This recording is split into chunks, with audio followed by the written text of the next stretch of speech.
Good evening, John.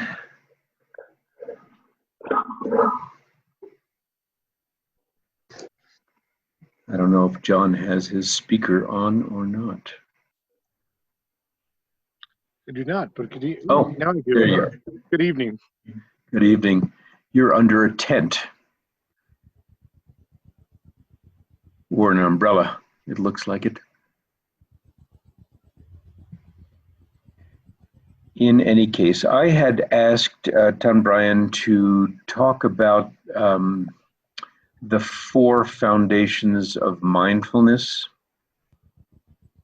and we will invite him to speak now, and then a question or two, and then we'll just wrap it up for this evening. Tan Brian, please. Thank you, Ben. Is my microphone on? Yes. Good. Okay. So that's a big subject and a short period of time. So I want to make sure to approach it cautiously and not butcher the Dhamma in the process. So I think tonight, probably just a very brief overview of the 4 foundations would be useful. And it's potentially something, if there's interest, we could expand for future meetings to talk about specific parts or specific teachings in the sutta. The Satipatthana Sutta, it's useful first to look a little bit at the title of the name to understand it more clearly. So sati, which is usually translated something along the lines of mindfulness, really implies a sense of recollection or memory. It's recalling, it's remembering, it's bringing ourselves back to know something. Patthana, oftentimes we hear translated as foundation, sometimes as establishment. And in Pali, the meaning tends to be towards something along the lines of putting into motion, the beginning, starting, initiating, beginning. So in essence, this teaching is showing us how to begin or put into practice this aspect called sati, or mindfulness, or recollection. The way that this is, I think, particularly important is that throughout the suttas, you can see that there are many instances where the Buddha gives a Dhamma talk, and to the person receiving the talk, there's this great awakening, they attain some level of enlightenment. And this is a common theme you experience in our times because we don't have the Buddha here with us to give these Dhamma talks and to teach us directly. The thing special about Satipatthana Sutta is that it is a systematic approach for those of us who are starting at the beginning. This outlines the path to enlightenment for those who want to start right at the get-go. And it breaks down into cultivating of sati, or mindfulness, of the body, of feeling, of mind, and dhammas, which is difficult to really describe in this case, but tends to be thought of as thoughts, ideas, mind objects. And I'll get a little bit more into that in a moment. So the Buddha, in this teaching, he gives us the beginning instructions of just being aware that we're breathing in and out. Very most basic thing. Know when you're breathing in, know when you're breathing out. And this is not different, and I usually use the comparison of looking into a room and seeing if the lights are on or if the lights are off. It's a one or the other. And so this first teaching, or this first exercise, is very simple and just allows the mind to come into the present, get a little bit more in touch with the body, settle down, and we just observe this rising and falling, or in and out breathing. It then deepens a little bit. We start looking at whether the breath is long coming in, long going out, short coming in, short going out. And so there's a little bit more detail there. Short and long are not absolutes. So we really can just watch our breath and watch how it changes. If we had a short breath, the next one might be longer. If we had a long breath, the next one might be shorter. And as we watch this, the mind becomes very peaceful, very calm, very focused. He then goes on to specify that the person practicing trained thus. So this is where we start doing a little bit more of a directed kind of work. And as we breathe in and out, we become aware of the body. And this is a point of contention amongst different Dhamma teachers and what's meant by the body. So some say this means the physical body, some say this means the breath body, and I've heard various other theories. In my own personal practice, I apply it to the physical body. And as I breathe in and out calmly, I just observe the body itself. Going from that next step, the person trains that they tranquilize or calm the body.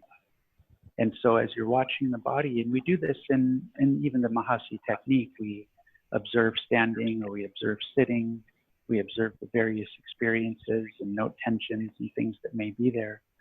So as we calmly breathe in and out, observing our body, we learn to relax and learn to calm it down, learn to come into a peaceful state. This gives us a mind that we can work with. It's focused, it's not too busy, it's clear. And then we start going into these other exercises. So under continuing with mindfulness of body, we have the posture.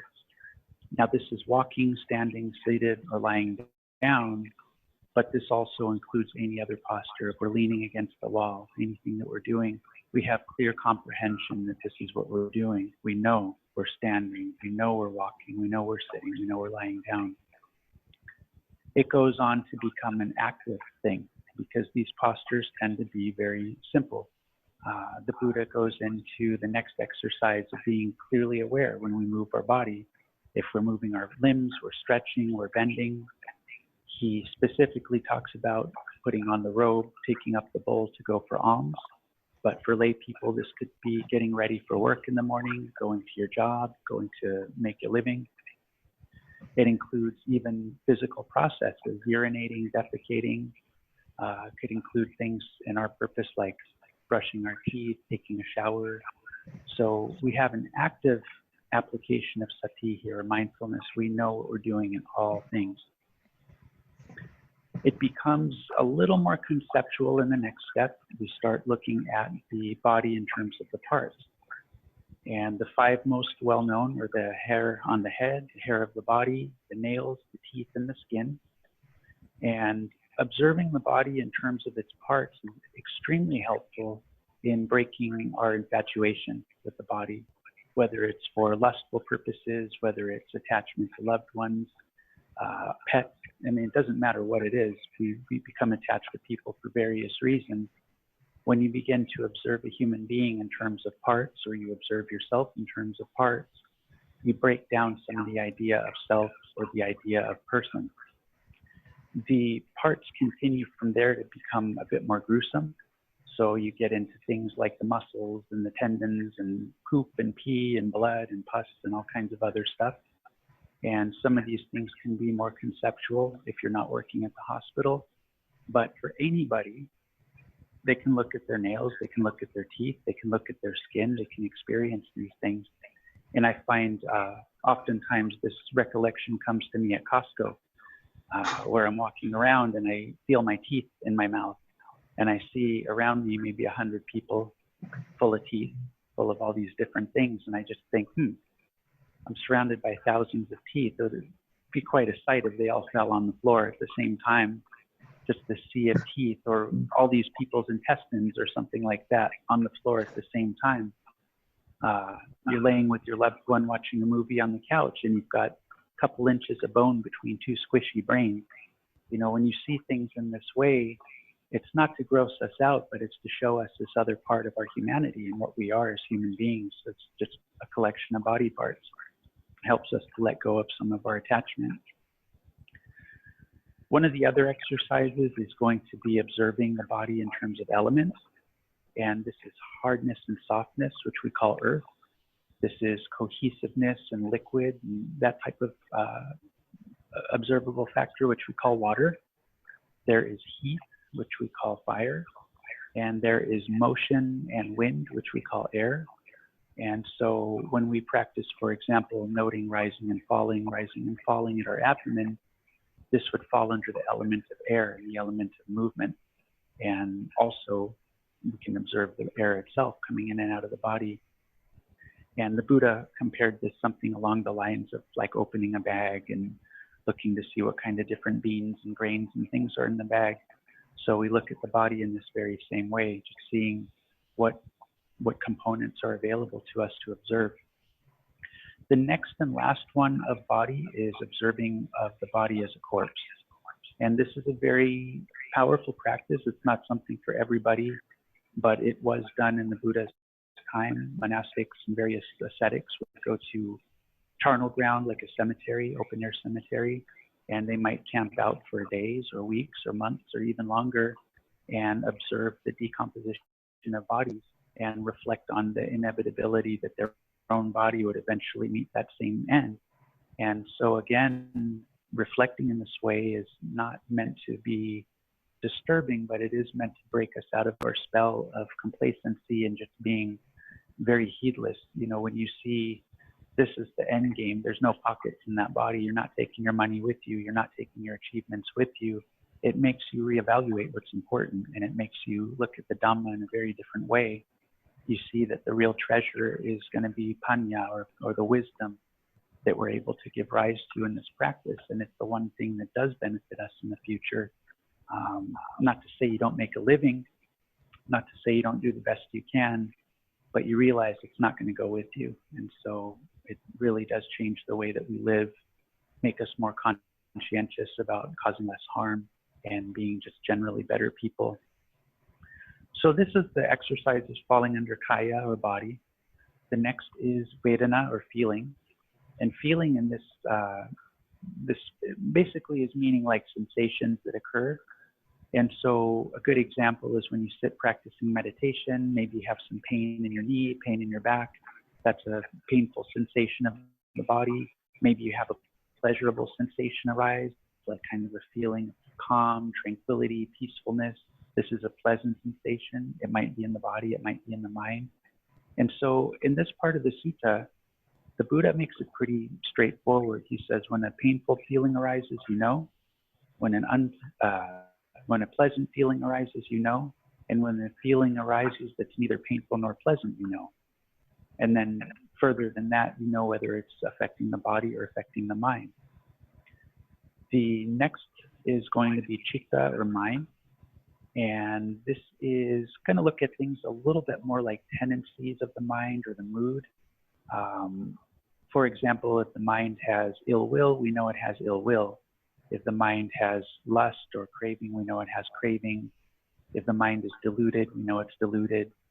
I cannot recall the entire list, but the Buddha does describe that the mind is contracted, distracted, surpassed, unsurpassed, concentrated, not concentrated, and so forth. And so these are things we observe, like when we practice meditation, sometimes we say, oh man, my mind, I just can't get it focused today. Just the whole day, I'm just brain dead. I feel so this, I feel so that. I feel aggravated all day. You know, these kind of long-standing moods almost, or these tendencies that we get into, we can observe this clearly and note it clearly and know, this is the mind. This is what the mind is doing right now. He doesn't tell us to change it. So it's interesting to notice this. He just tells us to know it's present.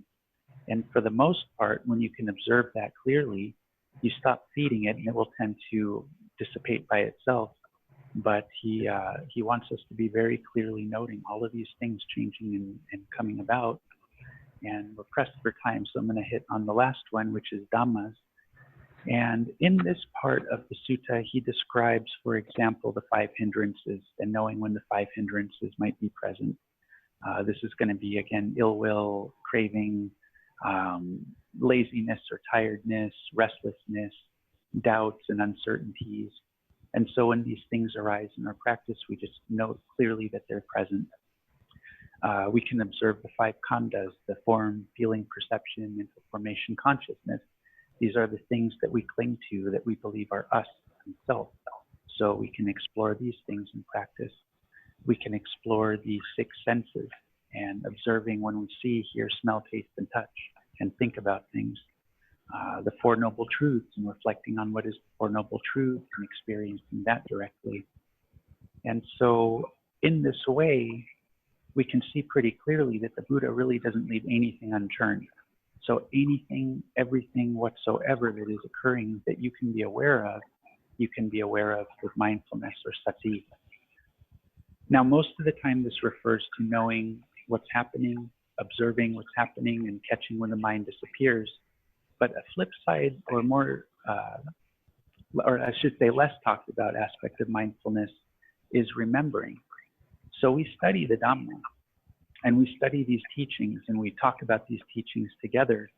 And from time to time, they will bloop, come up. Something's happening.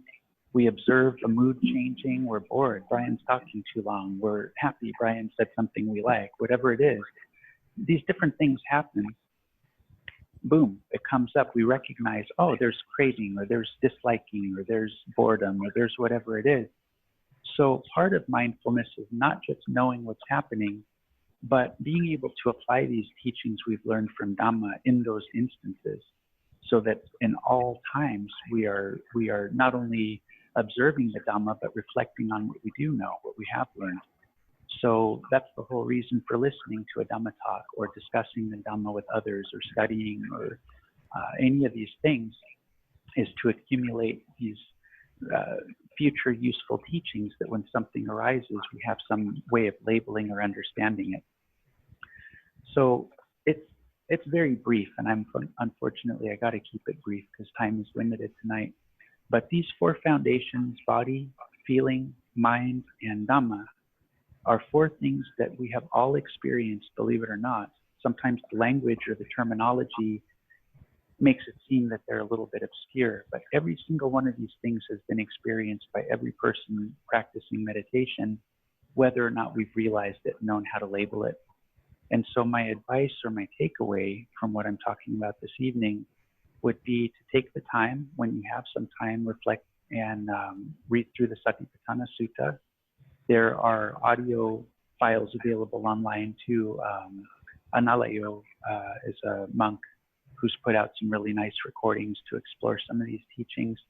But just to familiarize yourself with the basics of these body, feeling, mind, and Dhamma, so that as you're practicing, you have them to refer to.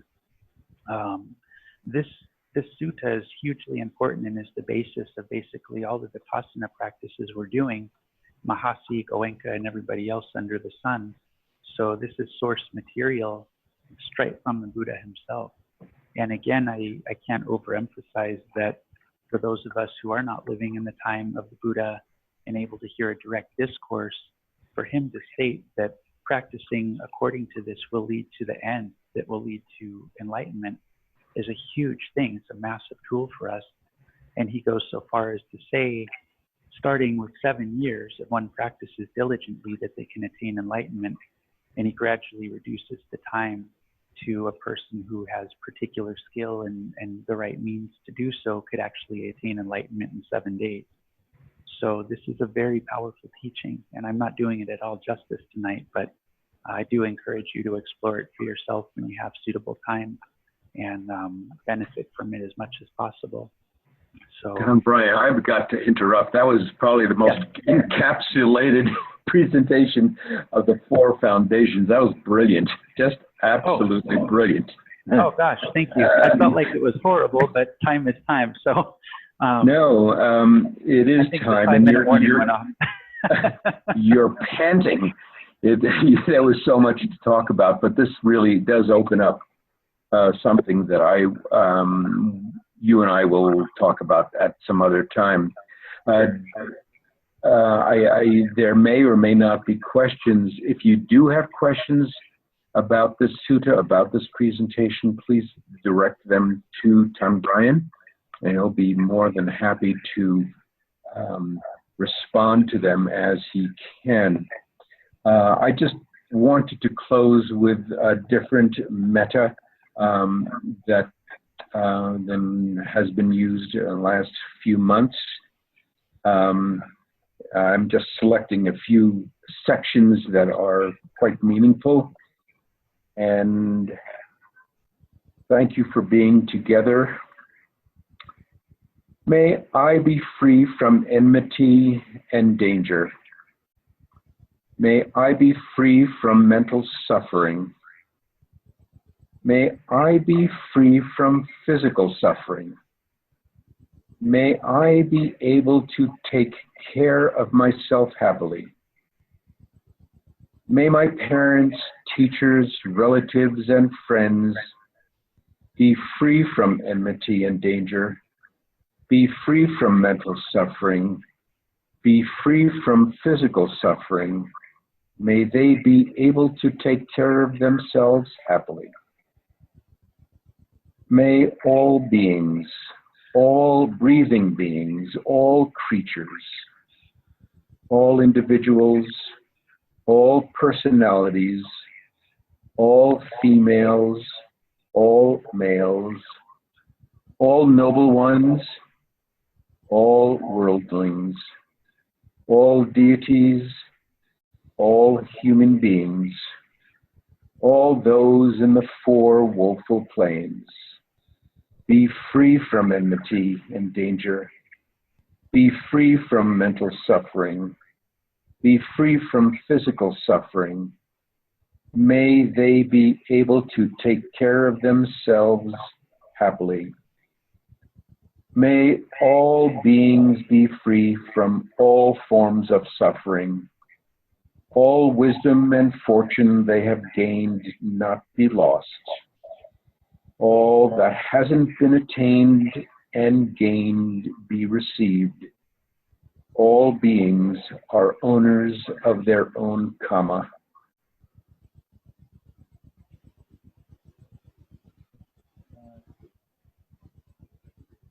One hour is just too darn short, but that's what we've got. Thank you all, and a good evening, restful evening to you, and hope to see most of you again or all of you again on Saturday.